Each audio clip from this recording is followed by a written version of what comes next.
ఇది కేవలం సమాచారంగా మాత్రమే భావించండి. వైద్య నిపుణులను సంప్రదించండి.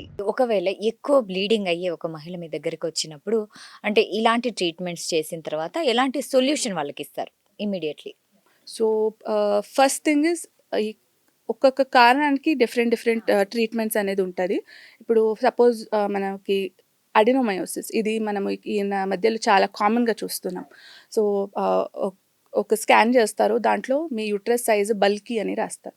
ఇది చాలా కామన్‌గా మీరు చూసుంటారు రిపోర్ట్. రైట్. హ్మ్. సో, యూట్రస్ బల్కీ లేదంటే అడినోమయోసిటిక్ చేంజెస్ సీన్ అని. సో, ఈ అడినోమయోసిస్ అంటే గర్భసంచి వాపొచ్చింది. మీ నార్మల్ సైజ్ ఆఫ్ యూట్రస్ వచ్చేసి 7-8 సెంటీమీటర్స్. దీనికినా ఎక్కువ అంటే 10 సెంటీమీటర్స్ లేదా 12 సెంటీమీటర్స్ ఉండి, దాంతో పాటు ఈ symptoms in the form of heavy bleeding అవ్వచ్చు, లేదంటే pain, intense pain during her cycles. ఎంతవరకు అంటే వాళ్ళకి లైఫ్ డైలీ యాక్టివిటీస్ చేయడానికి కూడా ఇబ్బంది అనిపించింది. సో, అట్లాంటి కండిషన్స్‌లో సో, వాళ్ళకి ఒక 2-3 సైకిల్స్ ఆఫ్ హార్మోన్ థెరపీ అనేది మనం డెఫినెట్‌లీ ఇవ్వచ్చు. హుహు. సో, అది కూడా అవ్వటం లేదు అంటే అప్పుడు మనం సర్జికల్ మేనేజ్మెంట్‌కి వెళ్ళాల్సొస్తది. Same applies to fibroid uterus. So, ఈ టైంలో మనకి ఏ కండిషన్ అయినా ఫస్ట్ మనము 2 టెస్ట్ పాప్స్మియర్ ఒకటి, ఇంకా అవసరం వస్తే ఎండోమెట్రియల్ బయాప్సీ ఈ 2 చేసి క్యాన్సర్ లేకుండా నేను మనం రూల్ ఔట్ చేయడం చాలా ఇంపార్టెంట్ అవుతది.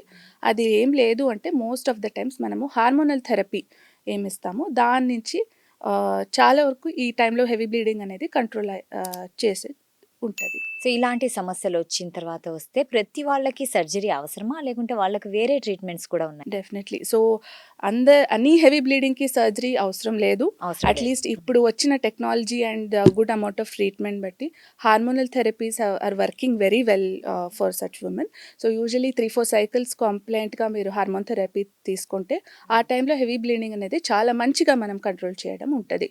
ఇంకా హార్మోనల్ థెరపీ సెట్ అవ్వట్లేదంటే, ఇప్పుడు లాస్ట్ 10 ఇయర్స్ నుంచి మంచిగా పని చేసేది మనం సర్జరీ అవాయిడ్ చేసే వరకు మనకి హెల్ప్ చేసేది మిరీనా అనే ఒక డివైస్. మెరీనా. మిరీనా.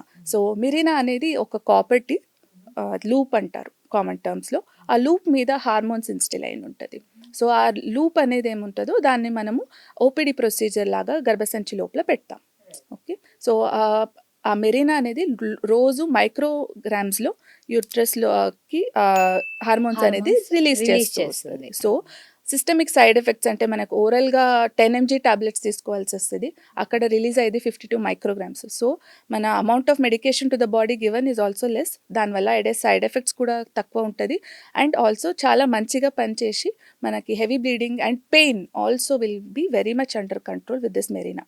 సో, కాబట్టి ఆల్మోస్ట్ ఆ మెరీనా ఏసి మనము అట్‌లీస్ట్ వాళ్ళని మెనోపాజ్ వరకు తీసుకొనెళ్తే 90% ఆఫ్ ద టైమ్స్ సర్జరీ అనేది డెఫినెట్‌లీ అవాయిడ్ చేయొచ్చు. సో, మీరు చెప్పినట్లు కాపర్ టీ అనేది గర్భనిరోధక సాధనం. కానీ మీరు చెప్పినట్లు ఇప్పుడు పెరిమోనోపాస్‌కి కూడా యూజ్ చేస్తున్నారని నిజంగా ఇప్పుడు మాకు కొత్తగానే అవును. అవును. తెలిసింది.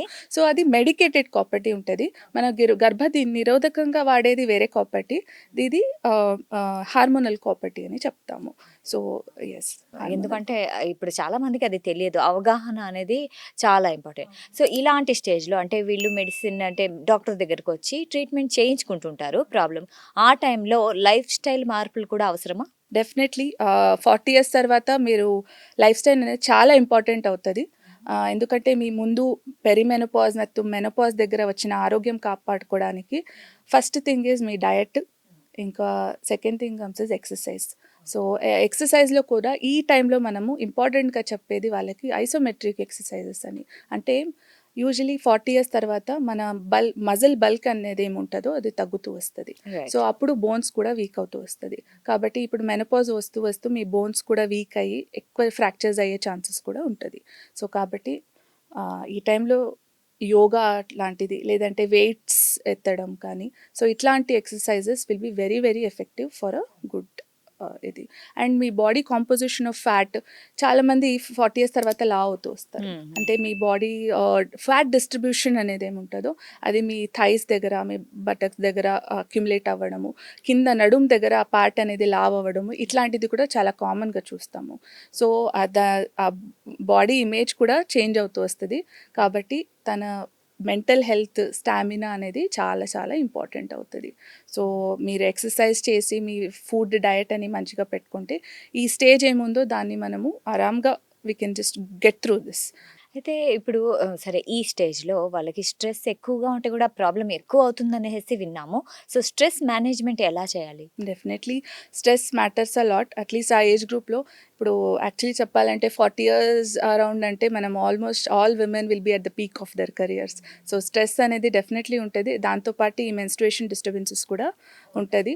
అండ్ ఈ హార్మోనల్ ఇంబాలెన్స్ వల్ల వాళ్ళకి తెలవకుండానే వాళ్ళ మెంటల్ స్టామినా అనేది ఏముందో అది తగ్గిపోయి మెంటల్ యాంగ్జైటీ ఉంటది. చిన్న చిన్న దానికి చిరాగ్గా ఉండడం, కోపమొస్తుంది. కోపంగా ఉండడం, చిన్న చిన్న దానికి ఏడుపు రావడము, వాళ్ళ వర్క్ ప్లేస్‌లో కూడా అందరి మీద అరుపులు అట్లాంటిది కూడా చేంజెస్ అనేది చాలా కామన్‌గా చూస్తాము.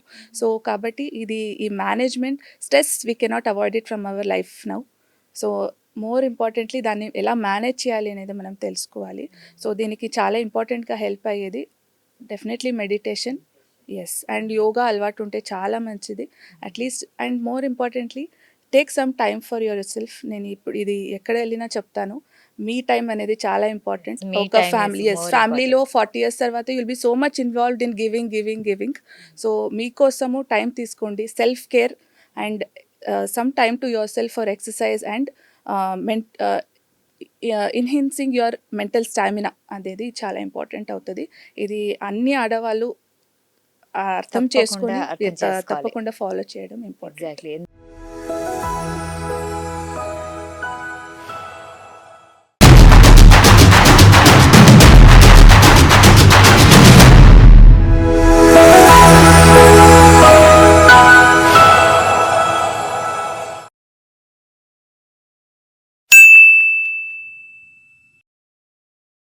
సాక్షి టీవీ ప్రసారాలను నిలిపివేయటం చట్టరీత్యా నేరం.